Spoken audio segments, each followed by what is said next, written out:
বই প্রেমিকদের জন্য একটি গুরুত্বপূর্ণ খবর। প্রতি বছরই আমরা দেখে থাকি হাওড়া জেলার ঐতিহ্যবাহী বইমেলা হাওড়া সদর এলাকায় আয়োজন করা হয়, কিন্তু এবছর হাওড়ার ঐতিহ্যবাহী বইমেলা স্থান পরিবর্তন করে হাওড়ার উলুবেড়িয়ায় আয়োজন করা হয়েছে। আজ তার শুভ উদ্বোধন হলো। দেখুন বিস্তারিত। পশ্চিমবঙ্গ সরকারের জনশিক্ষা প্রসার ও গ্রন্থাগার পরিষেবা দপ্তর অনুমোদিত 34তম হাওড়া জেলা বইমেলার আজ উদ্বোধন করা হলো হাওড়ার উলুবেড়িয়ায়। উলুবেড়িয়া পৌরসভা অফিস প্রাঙ্গণে উপস্থিত ছিলেন রাজ্যের মন্ত্রী পুলক রায়, মন্ত্রী সিদ্দিকুল্লাহ চৌধুরী সহ আরো বহু বিশিষ্ট ব্যক্তিবর্গ। এটা গ্রাম বলে মনে করি না, এটা মহকুমা শহর।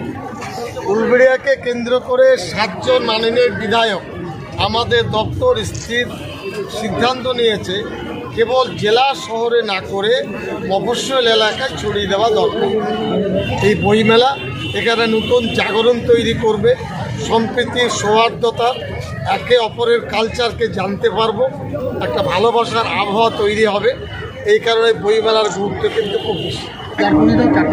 প্রতিদিন 12:30 থেকে রাত্রি 7:30 পর্যন্ত খোলা থাকবে এই বইমেলা।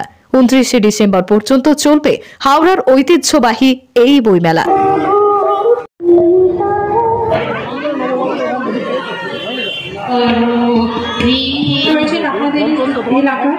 বিদেশ স্যার প্রিয়া পাল ম্যাডাম রয়েছেন, আরেকজন বিধায়ক, তার সাথে রয়েছেন আরেকজন বিধায়ক শিশুকান্ত।